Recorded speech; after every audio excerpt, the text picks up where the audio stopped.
comment ça a démarré avec un peu de culot, de l'audace et beaucoup, beaucoup, beaucoup de travail après. Il y a cette émission qui arrive et qui met en lumière pour la première fois des talents d'humour.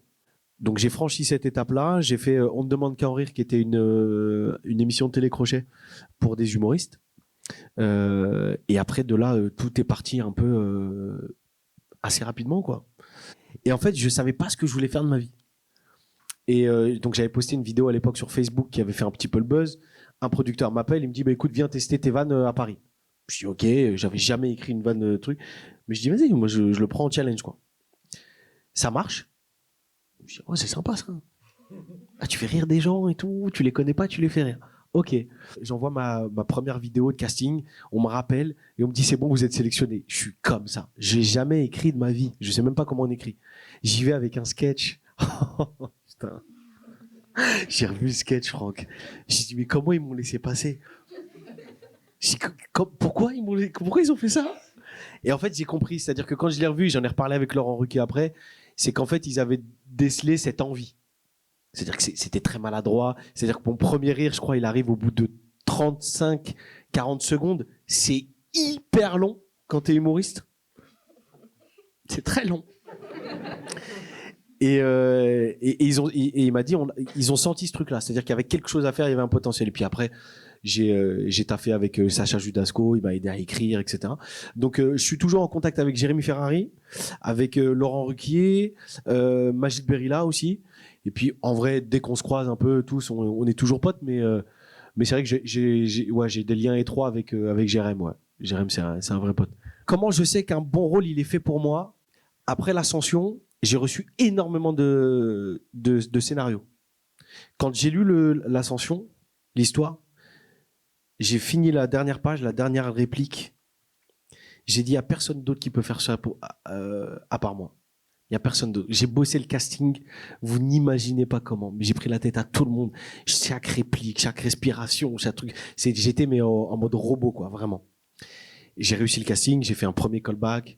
Et donc, je lis ce scénario et vraiment, il me bouleverse. Et le rôle, il me parle. Je trouve qu'il me ressemble à ce moment de ma vie. Il est drôle, il est touchant, il est un peu naïf. Vraiment, j'ai l'impression de me lire, en fait. Et là, je me dis, je peux pas passer à côté de ça. Donc, je travaille le truc, je fais des callbacks et j'obtiens le rôle. Et c'est le plus beau jour de ma vie, je m'en souviendrai toujours. Il y a des moments comme ça, on se souvient de où est-ce qu'on était quand on a reçu la nouvelle et tout. Mon agent m'appelle, me dit, c'est bon, t'as le rôle. Et je m'arrête sur une voie de bus et je fonds en larmes. Je dis, c'est énorme. Je dis, mais là, c'est ouf. Le rôle que je voulais, etc. Tout.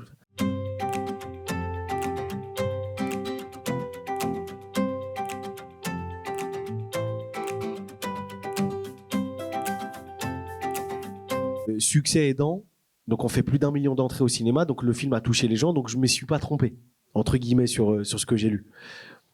Succès aidant, j'ai reçu énormément de scénarios. Sauf qu'en fait, le plaisir pour un acteur, c'est de lire un scénario totalement différent, de lire une histoire totalement différente, de rentrer dans un rôle différent. On est fait pour ça, quoi. Et ce que je vous disais tout à l'heure, est-ce que je vais être un artiste de buzz ou avoir une carrière? Bah là, à ce moment-là, juste après l'Ascension, j'ai décidé d'avoir une carrière. Et j'ai bien fait parce que j'aurais pu faire vraiment avoir le double, voire le triple de films que j'ai fait aujourd'hui, mais peut-être que ça se serait même arrêté avant, parce que pas de succès, les films un peu nuls, etc. J'ai lu un film, par exemple, c'était mon premier film d'auteur, Un petit frère, un film de Léonore Serrail, avec lequel j'ai fait ma première montée des marches à Cannes. On me voit apparaître pendant 15 minutes dans le film à la fin, mais c'est ma voix qui lead l'histoire, etc. Mais ce film, quand je l'ai lu, il m'a vraiment bouleversé, l'histoire de la famille, les liens. Et en fait, à ce moment-là, j'étais un peu dans ma propre famille, c'était un petit peu le bazar. C'était un petit peu le bazar, donc peut-être qu'il m'a touché un peu plus que ça. Le rôle parfait, c'est le point, le point de convergence entre la bonne histoire, le bon comédien, le bon réal, donc la bonne histoire, le bon scénariste, le bon comédien et l'époque, je crois. C'est la magie en fait. C'est la magie. Le rôle parfait, c'est ce moment magique où le scénario il vient toucher le bon comédien quoi. S'il vous plaît, ça c'est vraiment le seul conseil de entre guillemets grand frère que je vais vous imposer dans votre tête. Le temps, mais le temps dans tout, le temps dans ce que vous écrivez. Donc ce qui amène à la patience, tout ça, donc tous les synonymes, le temps. Je sais qu'une vanne, elle est bien quand je peux la faire 150 fois et que 150 fois, ça marche pareil. Même les silences au cinéma, il n'y a rien de plus beau à jouer que les silences. L'émotion, elle se passe dans l'écoute de l'autre.